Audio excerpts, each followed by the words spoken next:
Hai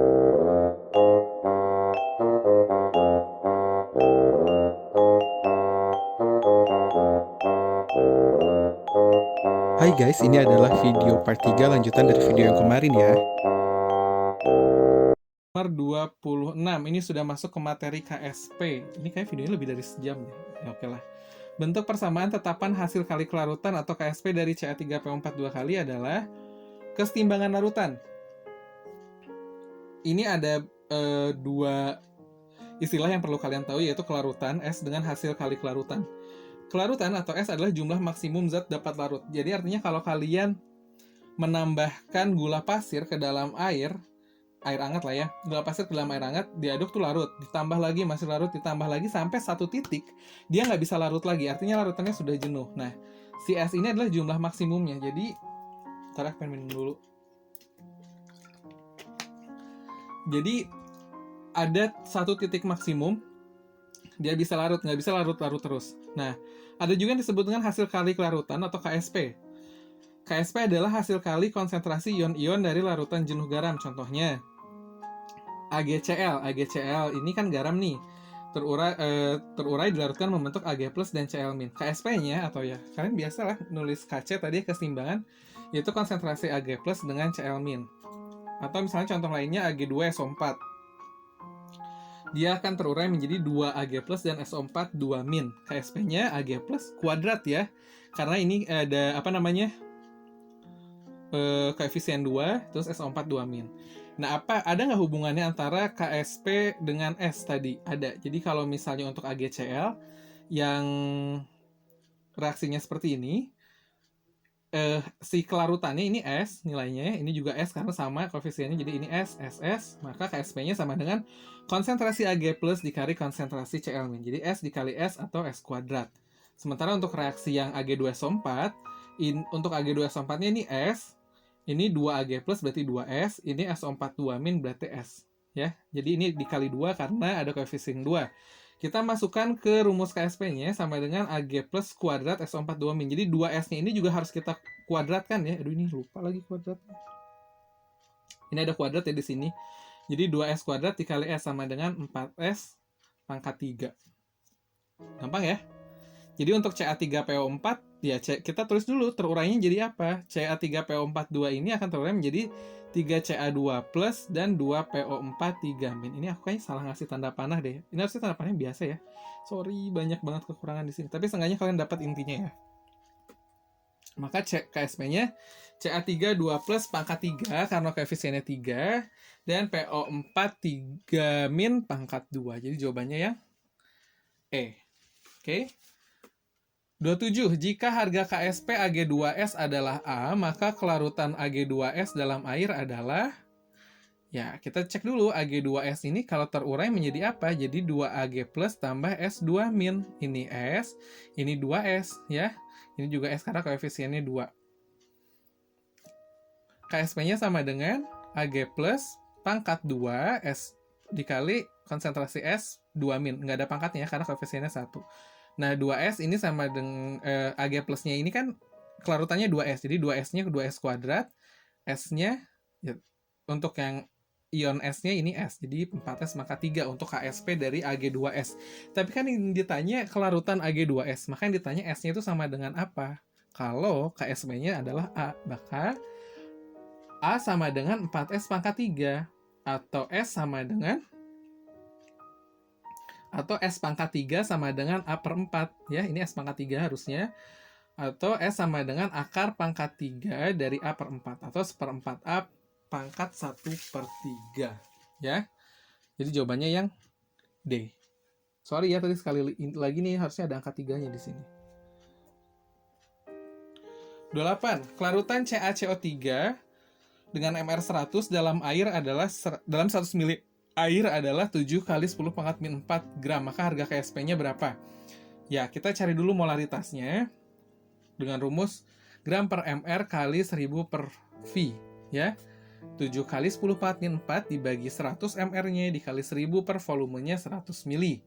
Sehingga kita dapat M-nya, molaritasnya adalah 7 kali 10 pangkat min 5. Nah, molaritas itu sama dengan kelarutan. Jadi jumlah maksimumnya itu dihitung dalam bentuk molaritas ya. Terus kita tulis untuk CaCO3 sendiri, KSP-nya seperti ini, Ca2 plus dikali konsentrasi CO3 2 min. Nggak ada yang dipangkatkan ya, karena koefisiennya sama-sama 1.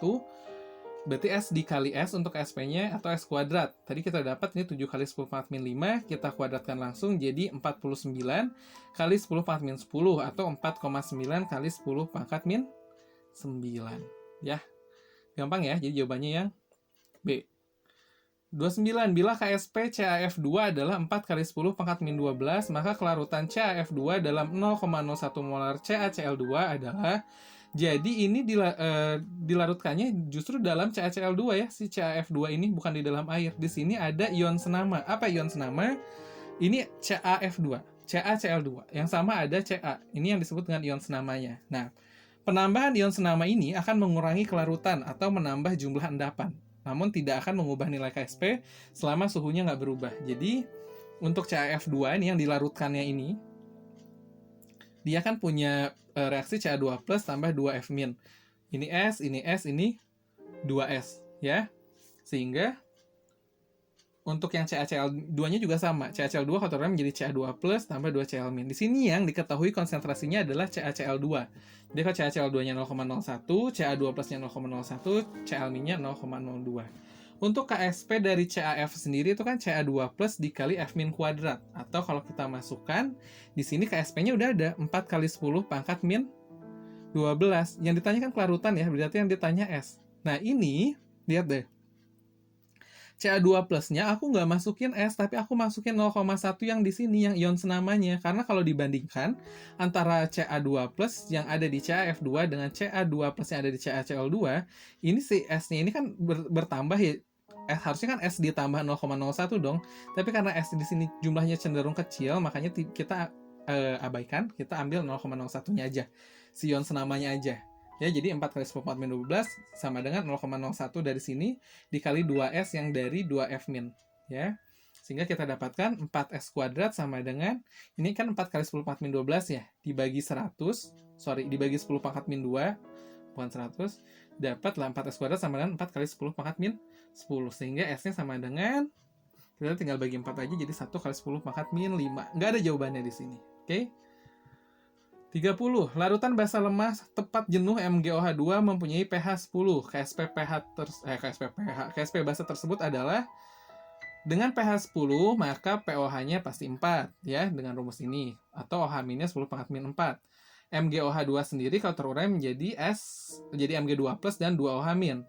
Ya, jadi ini S, ini S, ini 2S. Kemudian kita juga udah tahu kalau OH-nya ini 10 pangkat min 4 ya. Atau Mg2 plusnya setengah kali 10 pangkat min 4. KSP-nya tadi Mg2 plus dikali OH min kuadrat, atau S dikali 2S kuadrat. Atau 4S pangkat 3 ya. 4 dikali S-nya yang mana? S-nya adalah yang ini, setengah kali 10 pangkat min 4. Ya, kan kedua S-nya 10 pangkat min 4, maka S-nya setengahnya. Jadi dapat, bentar. 4S pangkat 3 ya.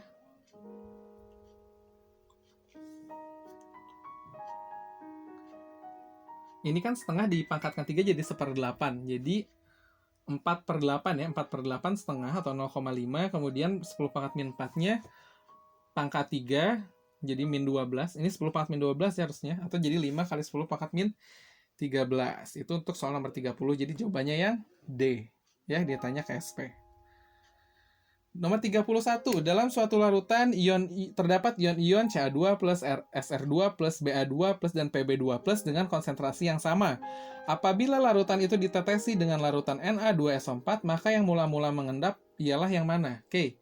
Yang harus diketahui adalah semakin besar nilai KSP-nya, maka semakin besar pula kelarutannya, sehingga semakin mudah larut.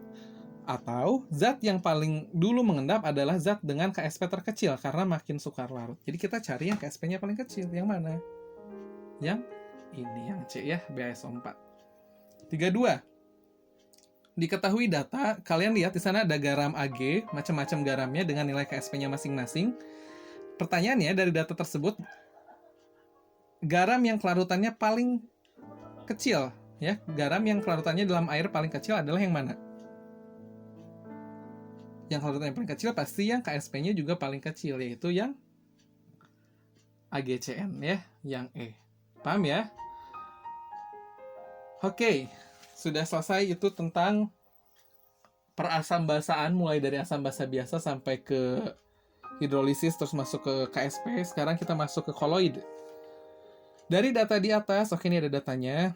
Yang termasuk dispersi koloid adalah yang mana? Ya. Jadi ada 3 jenis zat di sekitar kita. Ada suspensi, ada koloid, ada larutan. Untuk ciri-cirinya kalian bisa lihat di sini, kalian boleh baca ya. Nah, untuk koloid sendiri, karena kita bakal ngebahas koloid, ini koloid sendiri dia ukurannya sedang antara suspensi dengan larutan ya, ukuran partikelnya. Kemudian dia juga bisa keruh, bisa jernih, dan partikel terdispersinya hanya dapat diamati dalam mikroskop ultra. Oke lah, ini kalian baca aja. Nah, koloid sendiri dia memiliki ciri atau sifat efek tindal, artinya dia dapat menghamburkan cahaya oleh partikel koloid itu sendiri. Contohnya adalah sorot lampu mobil pada malam yang berkabut, sorot lampu bioskop yang berasap dan berdebu, juga sinar matahari yang melalui pagi yang berkabut. Gitu. Atau kalau misalnya kalian bingung, gini deh, aku kasih contoh. Kalau suspensi itu, contohnya adalah air kopi. Kopi hitam tuh kan ngendap tuh, nanti kalau kalian lama-lama diam kan, ampasnya itu ada di bawah, sementara si air kopinya ada di atas. Nah, itu kita sebut sebagai suspensi, karena dapat dilihat dengan mudah oleh kalian mana yang fase satunya yang mengendap di bawah, mana yang fase satunya yang merupakan cairan di atasnya. Itu suspensi, keruh ya. Sementara koloid ini contohnya misalnya apa ya, susu atau santan. Nah, ini koloid, dia keruh tapi jernih juga gitu. Kalau larutan contohnya air gula atau air garam. Kalian nggak bisa lihat mana gulanya, mana airnya, kayak gitu ya. Nah, kemudian itulah pokoknya. Nah, kita langsung ke soal aja. Jadi data di atas yang termasuk dispersi koloid adalah yang mana? Yang termasuk dispersi koloid artinya dia harus dapat menghamburkan cahaya kalau kita mau lihat dari efek tindalnya ya. Jadi jawabannya antara yang 1, 2, dan 4. Tapi koloid itu dia nggak bisa disaring. Jadi kalau kalian nyaring susu nih, nyaring biasa gitu pakai saringan, dia nggak akan kepisah, ya udah susu aja gitu. Jadi jawabannya yang B ya, 1 dan 4. Kenapa nggak 1 dan 2? Karena meskipun yang 2 di sini dia ada penghamburan cahaya, tapi dia bening ya, jernih, nggak keruh. Kalau itu dia cenderung ke keruh gitu. Jadi jawabannya 1 dan 4. Kabut adalah sistem koloid apa? Ya. Nah, kalian lihatlah di sini ada tabel tuh. Jenis koloid itu banyak banget, tapi gampang banget ngafalinnya. Kalian tinggal lihat nih, apa dalam apa gitu ya. Contoh misalnya nih untuk jenis koloid aerosol padat.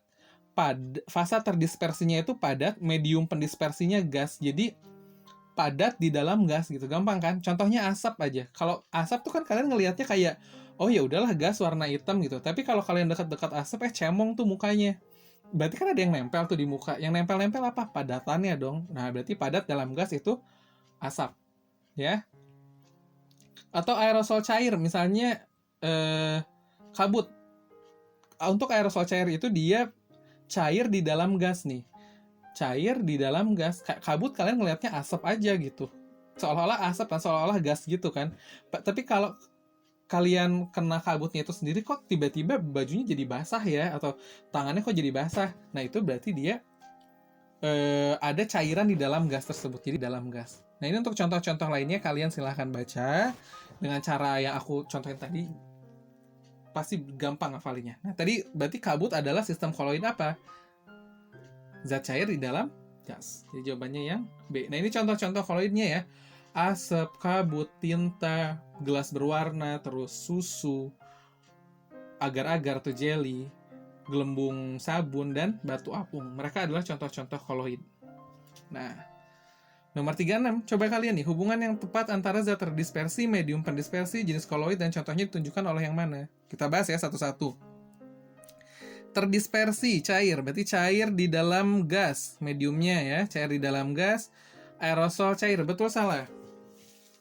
Betul, contohnya kabut ya, aerosol cair.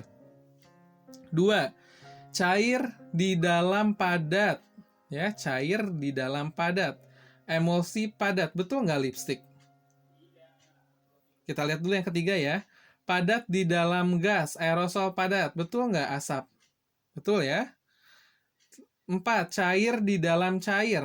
Emulsi. Bener nih, cair dalam cair emulsi ya. Contohnya susu, minyak ikan, santan. Contohnya hairspray. Hairspray mah bukan cair dalam cair atau ya, tapi cair di dalam gas. Karena kelihatannya kan kayak gas gitu ya. Mirip dengan si kabut tadi. 5. Padat di dalam cair. Jenis koloidnya gel, oke. Atau emulsi padat, contohnya minyak ikan. Salah ya, minyak ikan cair dalam cair. Jadi jawabannya yang B, 1 dan 3 ya. Berikutnya. Oke, 35. Cara pembuatan koloid dan pembuatannya disajikan dalam tabel berikut. Berdasarkan tabel tersebut, pasangan data yang berhubungan dan benar yang mana? Ini ada beberapa cara pembuatan koloid. Ada 2. Ada yang dengan dispersi, ada yang dengan kondensasi. Bedanya, kalau dengan yang dispersi ini, yang diubah jadi koloid adalah suspensi. Kalau yang dengan kondensasi, yang diubah jadi koloid adalah larutan. Jadi bisa kita itu mengubah sesuatu menjadi koloid dengan berbagai cara. Untuk yang dispersi ini kebagi 3. Ada yang mekanik, ada yang peptisasi, ada yang busur Bredig.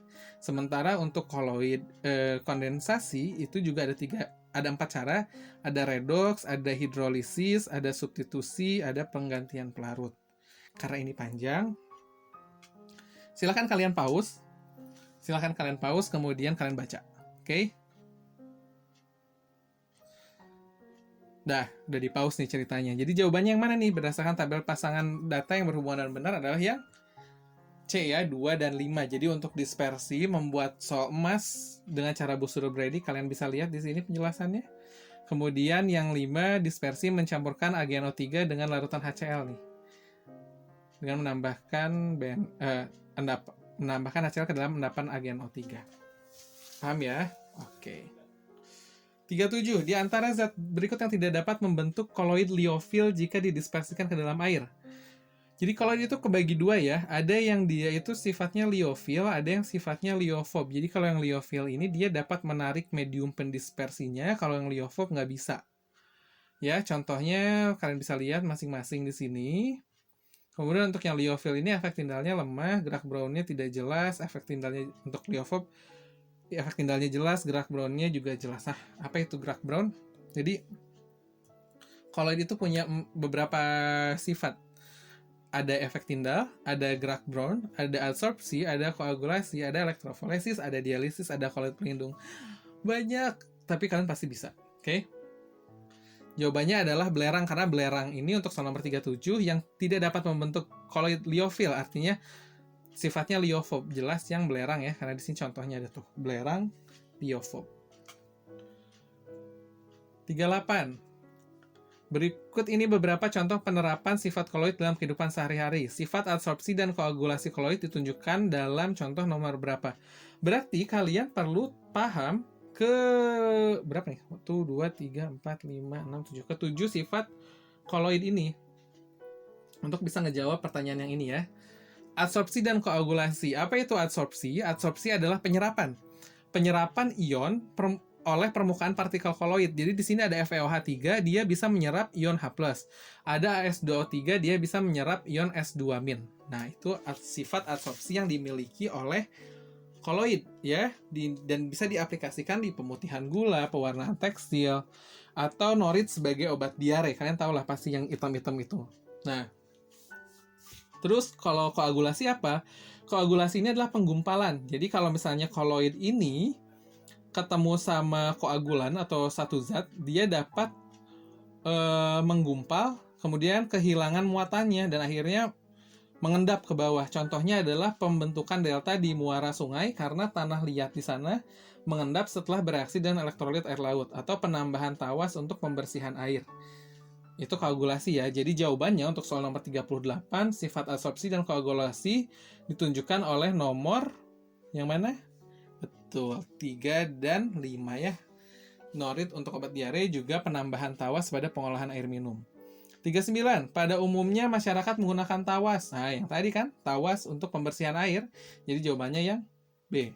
koagulasi. Gampang ya. 40 terakhir.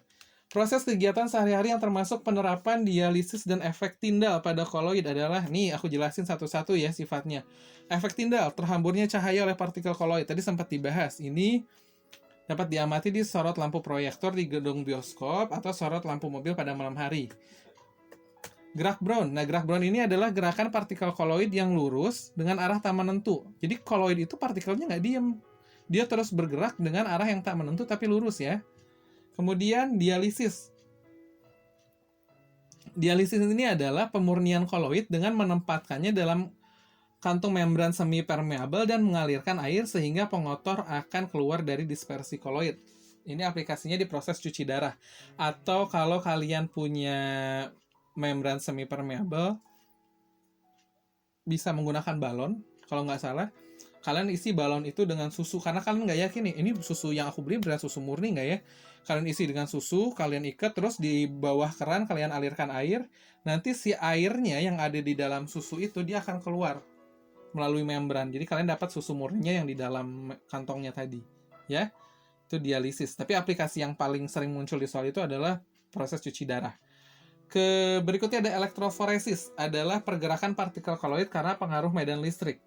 Nah, jadi partikel koloid ini bisa bergerak karena pengaruh medan listrik, ya, yang nantinya akan dinetralkan di elektrodanya. Nah, aplikasinya adalah pemisahan debu pada cerobong asap.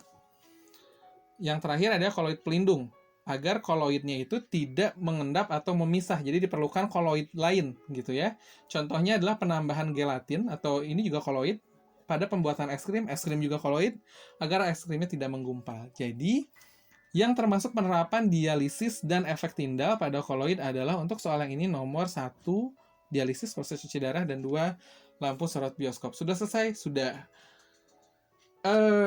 Sekali lagi aku mohon maaf kalau banyak kesalahan. Ini pertama kali aku bikin video seperti ini, tapi semoga cukup jelas dan bisa ngebantu kalian ya. See you on the next video kalau kalian masih mau nonton. Semoga membantu. Semangat PAT-nya, semoga kalian mendapatkan nilai yang memuaskan. See you!